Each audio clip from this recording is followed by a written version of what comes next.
প্রিয় ক্ষুদ্র ভ্রাতা ও ভগিনীগণ, এইবার থামেন। যা হওয়ার হয়েছে, আমরা যা যা অর্জন করতে চাইছিলাম সব করছি। সব শক্তিকে খরচা করে ফেলতে নাই। আসেন আমরা রাজনৈতিক কাজে মন দিই। আমার ফেসবুক জয় বাংলা করে দিচ্ছে, পোস্টের পর পোস্ট ভায়োলেন্স উস্কে দিছে, এই অপবাদ দিয়ে খায়া দিছে, আর আমাকে কিছু পোস্ট করতে দেবে না, রেস্ট্রিকশন দিছে আরো 7 দিন। আপিল করছি, দেখা যাক। জুলাই আগস্ট বিপ্লবের টাইমে একই জিনিস হয়েছিল। আওয়ামী লীগকে যে বার্তা দেওয়ার দরকার ছিল তা দেওয়া হয়েছে। ওদের স্পর্ধায় 6 মাসে সীমা ছাড়াই যাচ্ছিল। প্রফেসর ইউনূসের সরকারকেও এই বার্তাটা দেওয়া দরকার। ওনাদেরকেও বুঝতে হবে যে জনতার অন্তরে ফ্যাসিবাদের ক্ষত এখনো দগদগ করতেছে। তারা যে কাজটা করতে পারতো তা করতে অনেক দেরি করছে বা দীর্ঘসূত্রিতা করছে। তাই মানুষের মনে এমন ধারণা জন্ম নিছে, যা করার আমাদের নিজেদেরকেই করতে হবে। আপনারা নিজেরা চিন্তা করেন, যেই রিপাবলিক টিভিতে দিনের পর দিন প্রোগ্রাম করা হয়, যেখানে বলা হয় বাংলাদেশ থাকবে না, কোন দিক থেকে বাংলাদেশ কাইটা ভারতের মধ্যে জুড়ে দিবে, ফেনি দিয়ে কি করবে, সেই টিভির বিরুদ্ধে কোনো ব্যবস্থা নিছে বাংলাদেশ সরকারের পররাষ্ট্র দপ্তর থেকে? কিছু বলছে? আমাদের কোন টিভি স্টেশন যদি বলতো ভারতের 7 সিস্টার্স আমরা কাইটা নিব, ওই টিভি চ্যানেল ইন্ডিয়া রাখতে দিত না। প্রথমে সংবাদ পাঠকের চাকরি দিত, তারপর চ্যানেলটারই জয় বাংলা করে দিত ইন্ডিয়া। আর সেই রিপাবলিক টিভিতে প্রফেসর ইউনূসের প্রেস সচিব যায় সাক্ষাৎকার দিতে, মানে ওই জানেও না কোটি যাওয়া যায় না। আবার দেখেন, এই যে দুর্বৃত্ত বেনজির, সে আওয়ামী লীগের সাথে মিলে পুলিশের সাথে ঘোট পাকাইতেছে। আগে শুনেন। আমাদের কারা অ্যারেস্ট করে আমরা এখানে এগুলো হচ্ছে ওই যে যখন বিএনপি ক্ষমতায় ছিল, ওরা তো অনেকবার ক্ষমতা ছিল, তারপরে আওয়ামী লীগের এন্টি ফোর্সেস এরশাদ সাহেবরা ক্ষমতা ছিল, তখন তো ওরা অনেক এন্টি আওয়ামী লীগ লোকজন পুলিশে ঢুকাইছে, সেগুলো সামনে নিয়ে আসছে, এগুলো অনেক রয়ে গেছে, দেখেন সেগুলো সামনে আছে। আর এমনি জেনারেলি পুলিশের তারা খুবই হাইলি ডিমোরালাইজ, সন্তুষ্ট সরকারের উপরে, বিকজ এদেরকে খুন করে, এদেরকে হত্যা করে তো এরা ক্ষমতা আসছে, এদের রক্তের উপর দিয়ে ক্ষমতা আসছে। 427টা পুলিশ থানা এবং ফাঁড়িতে অ্যাটাক করা হচ্ছে, অস্ত্রপাতি লুট করা হচ্ছে, প্রেগনেন্ট কনস্টেবলকে পুড়িয়ে মারা হচ্ছে। তো এইগুলো তো এরা সহজভাবে নেয় নাই। লোয়ার র্যাঙ্ক, বিশেষ করে কনস্টেবল থেকে ইন্সপেক্টর, এদের একটা বিশাল অংশ তো খুবই আনহ্যাপি, এটা বলতে পারি। তাহলে ওই যে ওই প্রশ্ন, তাহলে আমাদের অ্যারেস্ট করে কারা, ধরে হচ্ছে ওই পার্টি। কারণ আপনারা জানেন যে এই আপনার এই 5 তারিখের পরে একটা বিশাল গ্রুপ, অফিসার গ্রুপ, তারা কর্মস্থল ত্যাগ করছে আর আসে না। আর তারপরে যেটা করেছে, 300-400 অফিসারকে এরা ডিউটি থেকে তুলে নিয়ে সংযুক্ত করে রাখছে, অকার্যকর জায়গা দিয়ে রাখছে। আবার একটা বিশাল সংখ্যক লোক অলরেডি চাকরি থেকে বের করে দিচ্ছে। আর এটা একটা রিটায়ার্ড লোককে চাকরিতে নিয়ে আসছে। আর ওদের সময় যারা পেশাদের সময় বিএনপি ক্ষমতা ছিল একাধিক, বা ওদের সময় জিয়াউর রহমানের সময়, এদের তো অনেক লোকজন 80 দশকে যারা রিক্রুট হয়েছে তারা এখন চাকরিতে রয়ে গেছে অনেক। তো 90 দশকে যারা ঢুকছে তারা তো অনেক চাকরিতে রয়ে গেছে এখনো। তো সেইগুলোকে এরা সামনে নিয়ে আসছে। তো এই লোক এদের সংখ্যা খুব বেশি না। এবং যখন দেখবেন যে আপনারা সংগঠিত হবেন, আপনারা পুলিশ সঙ্গে পাবেন, এরকম সন্দেহ আমার নাই। আর আমিও চেষ্টা করতেছি যারা এখন চাকরিতে আছে তাদের সঙ্গে যোগাযোগ করার জন্য, একটা প্ল্যাটফর্ম করার জন্য। দেখা যাক, যদি এটা করতে পারি ইনশাআল্লাহ আরো সুবিধা পাওয়া যাবে। Thank you. শুনেছেন, বেনজির নাকি অস্ট্রেলিয়ায় আছে, কই আছে খুঁজে বের করেন। আমেরিকান স্যাংশন পাওয়া দুর্বৃত্ত তো বন পোড়া হরিণের মতো, উন্মাদের মতো ছুটে বেড়ানোর কথা। ওই এত কিছু পরিকল্পনা করে এই ঘুটু করার কিভাবে টাইম পায়, ফুরসত কিভাবে পায়, সে কিভাবে কাজ করে? কোনো ভয় বা দুশ্চিন্তা আছে বলে তো মনে হচ্ছে না। সন্দেহভাজন পুলিশ অফিসার যারা আওয়ামী বেনিফিশিয়ারি ছিল, তাদের মোবাইল ফোন জব্দ করে ফরেন্সিক করেন, দেখেন কাদের সাথে যোগাযোগ করছে বেনজিরের মধ্যেই, তাদের চিহ্নিত করেন। ইন্ডিয়া ধানমন্ডি 32 নম্বর ভাঙা নিয়ে বিবৃতি দেয়, এটা নাকি বাংলাদেশের ইতিহাস ঐতিহ্যের সাথে যুক্ত। হ্যাঁ, আর যা তো বাবরি মসজিদ ছিল না আপনাদের ইতিহাস ঐতিহ্যের সাথে যুক্ত, ওইটা ভাঙিছিলেন কেন? ওইটা তো সেলিব্রেট করেন। তবে যা কইছে তা মিথ্যা কয়নি, এটা সত্য যে ইতিহাস ঐতিহ্যের সাথে যুক্ত। ওটা বাংলাদেশে মুজিবের স্বৈরাচার আর হাসিনার ফ্যাসিবাদের ইতিহাসের সাথে যুক্ত। আর ওই ভাষা বাংলাদেশ রাষ্ট্রের পুঙ্গা মারা খাওয়ার সাথে যুক্ত। ওই ভাষা দুর্নীতির টাকায় করা। মুজিবের দুর্নীতির অর্থ দিয়া ওই পাপের প্রসাদ বানানো হয়েছিল, বদের 2 নম্বর কয়ে গেছে। রাষ্ট্রীয় সম্পদ চুরি করা প্রথম পূর্ব পাকিস্তানের নাম শেখ মুজিব। শরদির বডিগার্ড, জেল হয়েছিল তার 2 বছরে। হাসিনা কয় না যে আমার বাবা দেশের জন্য জেল খাটিছে, হারামজাদি দেশের জন্য জেল কাটিছে, টাকা চুরি করে জেল কাটিছে। ধানমন্ডি 32 নম্বরে নাকি অনেক দাড়িওয়ালার লোক দেখা গেছে। এই যে দেখেন, দেখেছেন ভিডিও করেছে দাড়িওয়ালা লোক, এটা আওয়ামী লীগার বিয়ানীবাজার উপজেলা পরিষদের চেয়ারম্যান। ঠিক আইসা ভিডিও করে গেছে সামে, দাড়ি দুড়ি দেখে ভাবিছে আঙ্কেলের লোক। সব কয়টা আওয়ামী লীগের দাগি দেখবেন, এর মধ্যে দাড়ি ছেড়ে পরহেজগার সাজিছে। আমি গতকাল বলছিলাম যে ওইখানে একটা মসজিদ বানানোর কথা। আমাকে খুবই একজন জনপ্রিয় আলেম ব্যক্তিগতভাবে জানাইছেন যে মসজিদ নির্মাণের সমস্যা আছে। উনি বলছেন যে শরীয়ী বিধি অনুযায়ী কারো মালিকানাধীন জায়গায় জোর করে মসজিদ করা আপত্তির, যদিও সরকার অধিগ্রহণ করে ওয়াকফ করে দেয় তাইলে হইতে পারে। আমি বলছিলাম যে আলেমদের পরামর্শ নিতে হবে সিদ্ধান্ত চূড়ান্ত করতে। তো যেহেতু ওনারা দ্বিমত জানাইছেন, তাই সেখানে কি করা যায় সেটা নিয়ে আমাদের সিরিয়াস আলোচনা করা প্রয়োজন। এই জায়গায় এমন কিছু করা যাবে না যা কেউ ভাঙতে পারবে, বা এমন কোনো অবস্থা রাখা যাবে না যে এইখানে 32 নম্বরের বাড়ি পুনর্নির্মিত হইতে পারে। আসেন আমরা ভাবতে থাকি। তবে 32 নম্বর নিয়ে একটা বিজনেস আইডিয়া দিই। জুলাই ফাউন্ডেশন ধানমন্ডি 32 নম্বরের সব ইট আর আবর্জনার মালিকানা নিতে পারে। এর প্রত্যেকটা খণ্ড আলাদা করে ছোট ছোট প্যাকেট করে বিক্রি করতে পারে, স্মারক হিসাবে কিনবে সবাই। কিছু স্মারকে জনপ্রিয় ফ্যাসি বিরোধী অ্যাক্টিভিস্টের সিগনেচার থাকবে, যেমন ধরেন মাহমুদুর রহমান, ইলিয়াস, আসিফ, নাহিদ, মাহফুজ, হাসনাত, সার্জিস ইত্যাদি, আরো অনেক নাম যুক্ত করতে পারেন। বিক্রির পুরা টাকাটা যাবে জুলাই ফাউন্ডেশনের আহত এবং শহীদদের কল্যাণে। কেমন হইলো আইডিয়াটা? যাই হোক, আরেকটা আলাপে আসি। আমি জানতে পারছি নানা জায়গায় হিন্দু সম্প্রদায়ের উপরে ভয়ভীতি দেখানো হইতেছে, তাদের বাড়িঘর, ব্যবসা প্রতিষ্ঠানে হামলার চেষ্টা চলতেছে। মেহরবানি করে এই কাজ করবেন না। কোনটা পলিটিক্যাল কাজ আর কোনটা ক্রিমিনাল কাজ, এই দুইটা আলাদা করতে পারতে হবে। কোনটা প্রতীকী আর কোনটা প্রতিহিংসা, চান্স নেওয়া, সেটা আলাদা করতে পারতে হবে। কখন থামতে হবে সেটা বুঝতে পারাটা জরুরি। এই জন্যই মুরব্বী লাগে, বুঝছাও। হ্যাঁ, ভাঙিছেন যে পারমিশন নিয়েছেন কারো কাছে, কোন এক মুরব্বীর পারমিশন নেবেন। আমারে যতই সিনিয়র ভাবেন না কেন, যতই দাদা দাদা করেন কেন, আমিও কিছু করতে গেলে, ইম্পর্টেন্ট কিছু করতে গেলে, গুরুত্বপূর্ণ কিছু করতে গেলে মাহমুদ ভাইয়ের সাথে আলাপ করে নিই। আমার দেশে মাহমুদুর রহমান, ওনার পারমিশন নেই। আপনারা হয়তো জানেন না, ওনাকে সম্মান জানানো তো আছেই। তারপরে একটা ওপিনিয়ন, যিনি আমারই মুরব্বী, আমার মতোই চিন্তা করেন, তিনি এটার ঝুঁকি সুবিধা মূল্যায়ন করে আমাকে একটা সৎ পরামর্শ, সাজেশন দেবেন। তবে 32 নম্বর বুলডোজার চালানো নিয়ে আমি ওনার কোনো পারমিশন নেই নাই, এখানে বেয়াদবি করেছি আর কি।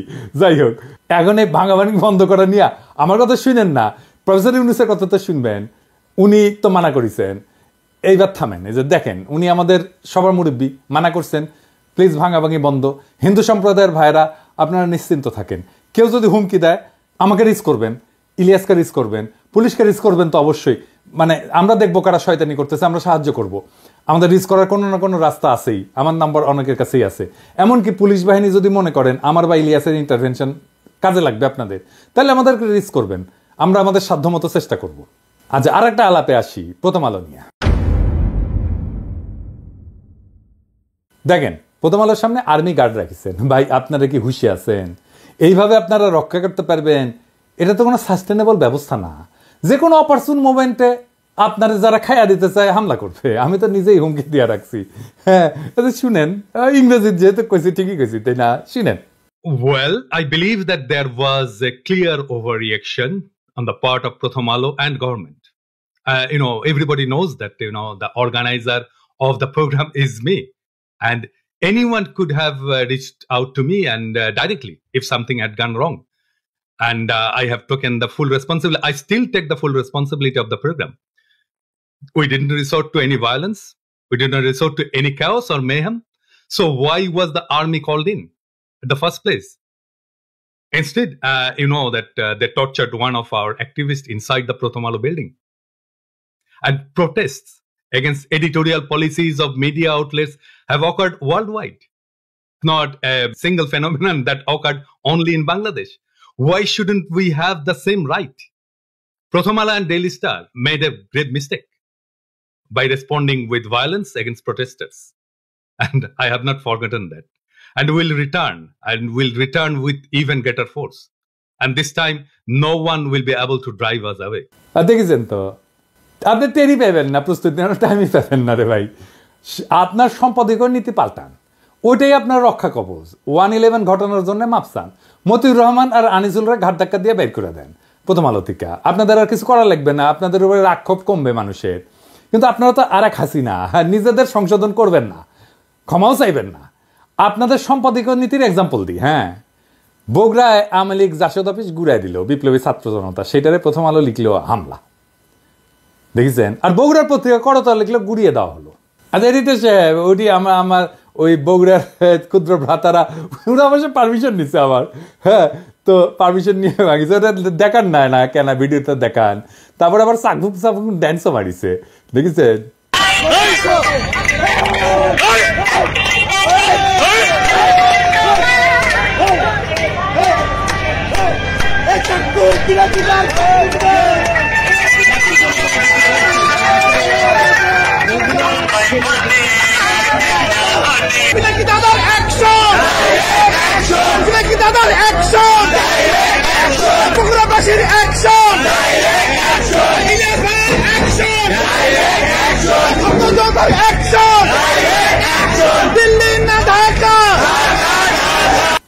আমার কয় দাদা ওই আওয়ামী লীগ অফিসের পাশে তো আপনার ছাত্র ইউনিয়নের অফিস আছে, কমিউনিস্ট পার্টির অফিস আছে, ওটা কি করবো, ওটাও তো ভাঙা পড়বি।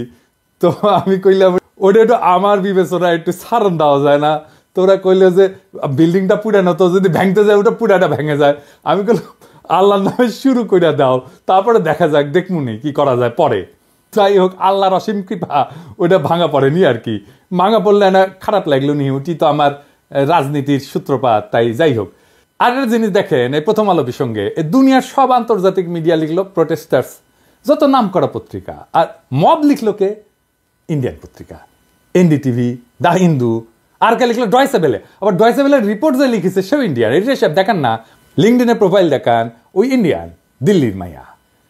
তাই তারা জার্নালিজম করতেছে না, করতেছে ইন্ডিয়ান ন্যারেটিভ তৈরি করতেছে। এমনকি দিল্লি স্টারও মব লিখে, দেখেছেন আপনাদের ল্যাঙ্গুয়েজ কেমনে অ্যালাইন্ড হয়, একই রকম হয়, বরাবর হয়ে যায় ইন্ডিয়ান ভাষার বাক্য ব্যবহারে। এটা তো একটা ব্যাখ্যা থাকতে হবে, তাই না?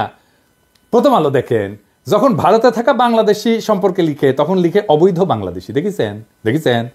আর ভারতের অবৈধ নাগরিক যাদের আমেরিকা পাঁচাত লাথি দিয়ে পায়ে শিকল পরে পাঠিয়ে দিছে, তারা হয় নথিপত্রবিহীন ভারতীয়। কি সম্মান, দেখেছেন? এই যে বাংলাদেশ ঘৃণা, তারা এটা করতে পাইছে ইন্ডিয়ান প্রভুর কাছে। এই ফাজলামে অব্যাহত রাখবেন, আপনাদের কেউ বাঁচাইতে পারবে না। আজ হোক কাল হোক, আপনাদের অবস্থা ধানমন্ডি 35 নম্বরের মতোই হবে, শুনতে যতই খারাপ লাগুক। এটা কোনো হুমকি না, এটা ভবিষ্যৎবাণী। দেখলাম অনেক সুশীলদের আহাজারি। আপনাদের একটা কথা বলি, হ্যাঁ বুঝছা, ওই বাড়ি বানায় দেওয়া সম্ভব, কিন্তু ওই বাড়িটার সাথে যত মৃত্যু যুক্ত আছে, যত কান্না হাহাকার, যত রক্তপাত যুক্ত আছে, ওই বাড়ি থেকে যত হত্যাকাণ্ড চালানো হয়েছে, সেই জীবন ফিরাই দিতে পারবে? তাই আওয়াজ নিছে। আমি সেই সমস্ত বিজ্ঞ ব্যক্তিদের পবিত্র কোরআনের সূরা আন-নামল এইটার 52 নম্বর আয়াত পড়ে শোনাচ্ছি। অতঃপর এগুলো তাদের ঘর বাড়ি যা তারা নিজেদের জুলুমের ফলে শূন্য অবস্থায় ফেলে গেছে, নিশ্চয়ই এতে জ্ঞানীদের জন্য একটি নিদর্শন রয়েছে। পড়েন, জানেন, খোদা তাআলা আপনাদের প্রশ্নের উত্তর মেলা আগে দিয়ে গেছে, ওইটা পড়েন, তারপরে আইসেন কথা কয়ে, আর কিছু কমো না।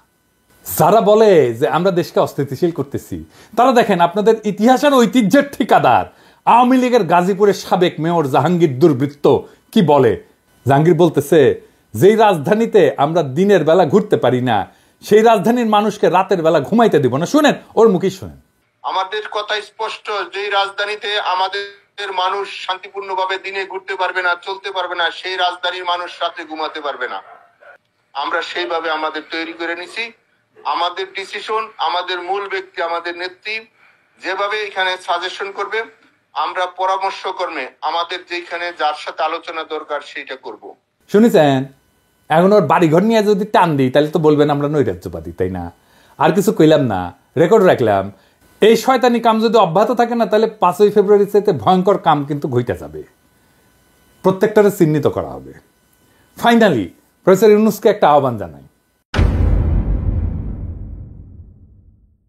আপনারা তো জেনেভা ক্যাম্পের নাম জানেন, তাই না? বিহারিরা যেটি থাকে, মাংসের চাপটা পাওয়া যায় সুন্দর সুন্দর, খাইতে খুব মজা। আমরা বলি আটকে পড়া পাকিস্তানি। জেনেভা ক্যাম্পের বাইরেও মার্কেট ক্যাম্প, তারপরে মন্টু ক্যাম্প, এগুলো নামে ছোট বড় আরো কয়েকটা ক্যাম্প আছে আশেপাশে। মিরপুর এলাকাতেও বিহারিদের জন্য ক্যাম্প আছে। এগুলো অমানবিক বসবাসের অনুপযুক্ত ক্যাম্পে মানবেতর জীবনযাপন করে বিহারিরা। বিহারিদের ঠিক যেভাবে গেট্টোর মধ্যে আটকায় রেখেছে, সেটা থেকে বাইর করতে হবে দ্রুত। আবার গেট্টো কি জানেন না? আচ্ছা শুনেন, গেট্টো কি গুরুত্বপূর্ণ জিনিস, এটা শুনে রাখা দরকার। গেটো বলতে সাধারণত এমন একটা অঞ্চল বা পাড়া বোঝায় যেখানে নির্দিষ্ট কোনো জাতি বা সম্প্রদায় বা সামাজিক গোষ্ঠী বাধ্যতামূলকভাবে সামাজিক অর্থনৈতিক কারণে একত্রে অবস্থান করে। এবং ঐতিহাসিকভাবে গেটো শব্দটা মূলত ইউরোপে ইহুদি সম্প্রদায়ের আবাসস্থলের জন্য ব্যবহার করা হতো। এই শব্দটার উৎপত্তি হচ্ছে 16 শতকে ভেনিস, ইতালি। ওইখানে একটা ইহুদি সম্প্রদায় ছিল এবং শহরের অন্যান্য অংশ থেকে বিচ্ছিন্ন থেকে একটা এলাকায় বাস করতে বাধ্য করা হতো। ওই এলাকাটা ছিল লোহার কারখানা আর কি, ফাউন্ড্রি বলা হয়। ফাউন্ড্রির ইতালিয়ান নাম হইতেছে গেটো। তো এই গেটো থেকেই এই শব্দটার প্রচলন। ভেনিসের পরে রোম, ফ্লোরেন্স, অন্যান্য ইতালিয়ার শহরেও বা ইউরোপের নানা স্থানে ইহুদিদের গেটোতে রাখার রীতি ছড়ায় পড়ে। দ্বিতীয় বিশ্বযুদ্ধের সময় নাজি জার্মানির আমলে ইহুদিদেরকে ইউরোপের বিভিন্ন শহর থেকে জোরপূর্বক গেটোতে রাখা হইতো। এসব গেটো ছিল অতি ঘনবসতিপূর্ণ, নিদারুণ দারিদ্র এবং নির্যাতনের কেন্দ্র। তো আমরা কি এইরকম একটা গেটো বাংলাদেশে রাখবো? একটা না অনেকগুলো ঘেটো আমরা বাংলাদেশে রাখিছি বিহারি ক্যাম্পের নামে। ঢাকা শহরে ওই বাংলাদেশি ঘেটোতে থাকা বিহারিদের সবাইকে বাংলাদেশি পাসপোর্ট দিতে হবে, ভোটার তালিকায় তালিকাভুক্ত করতে হবে। 55 বছর হয়ে গেছে, ওদের এখনো ভোটাধিকার নাই। যে বিহারি ছেলেটা মুক্তিযুদ্ধের পরে জন্মাইছে সেও এখন প্রৌঢ় হয়ে গেছে, ক্যাম্পের ভিতরে অত্যন্ত মানবেতর জীবনযাপন করে। নতুন ভোটার তালিকা করা শুরু হয়েছে, নির্বাচন কমিশন করতেছে, ওদেরকে ভোটার বানাইতে হবে এখনই সময়। অবাঙালি বিহারি মুসলমানদের সবাইকে বাংলাদেশের নাগরিকত্ব দিয়ে যেখানে ইচ্ছা ব্যবসা চাকরি বাড়ি করার পূর্ণ আইনগত স্বাধীনতা দিতে হবে এবং এটা বাস্তবায়ন নির্বাচনের আগেই করতে হবে। মুজিবের ফ্যাসিজমের এর চেয়ে বড় উদাহরণ আছে কি? রাতারাতি সে দেশের একটা বড় জনগোষ্ঠীর নাগরিকত্ব কেড়ে নিয়ে তাদের বাড়িঘর বাজেয়াপ্ত করে সবাইকে ঘেটোর মধ্যে জড়ো করলো ইহুদিদের মতো। অথচ এরা পাকিস্তান আমলে সবাই চাকরি বাকরি ব্যবসা বাড়ি পরিবার সব ছিল, সম্ভ্রান্ত জীবন ছিল। পাকিস্তান সরকার যদি 47-এ পরে যে সমস্ত হিন্দু পাকিস্তানে থেকে গেছিল তাদেরকে স্ট্যান্ডার্ড ইন্ডিয়ান আখ্যা দিয়া সবার নাগরিকত্ব বাড়ি সম্পত্তি কেড়ে নিত, কিরকম ভয়ঙ্কর পৈশাচিক একটা ব্যাপার হয়তো কল্পনা করেন। মুজিব এক্স্যাক্টলি সেম কাজটা করছে। বাংলাদেশে 47টা জাতিগোষ্ঠী ভাষাভাষী আছে। আমরা বাংলাদেশে বসবাসকারী বিহারি জনগোষ্ঠীকে বাংলাদেশের জাতিগোষ্ঠীর সেই মুকুটে ধারণ করতে চাই। যুগ যুগের বঞ্চনা আর আমাদের পূর্বপুরুষের প্রতিহিংসার রাজনীতির আমরা অবসান চাই। প্রফেসর ইউনূসের সরকারে আছেন একজন বিশ্বনন্দিত মানবাধিকার কর্মী, আমাদের সকলের প্রিয় আদিলুর রহমান শুভ্র ভাই। আমি আশা করব শুভ্র ভাই উনার মন্ত্রণালয়ের কাজের বাইরে এই কাজটাকে নিজের মানবিক কাজের এজেন্ডায় ঢোকাবেন। অনলাইন কমিউনিটির সকলের এই কাজে পূর্ণ সমর্থন থাকবে। আমি আশা করব বাংলাদেশের রাজনৈতিক দলগুলো এই দাবিকে সমর্থন করবেন। বিহারিদের ঘেটোতে রেখা আমরা ইনসাফের বাংলাদেশ গড়তে পারবো না। ওদের মর্যাদার মানবিক জীবন আমরা নিশ্চিত করতে চাই। বাংলাদেশের সমাজের মূল ধারায় আপনাদের আগাম স্বাগত জানাই। আপনাদের বাংলাদেশের মূল ধারার পথ চলা নির্বিঘ্ন, শান্তিময় এবং আনন্দময় হোক। ইনকিলাব জিন্দাবাদ।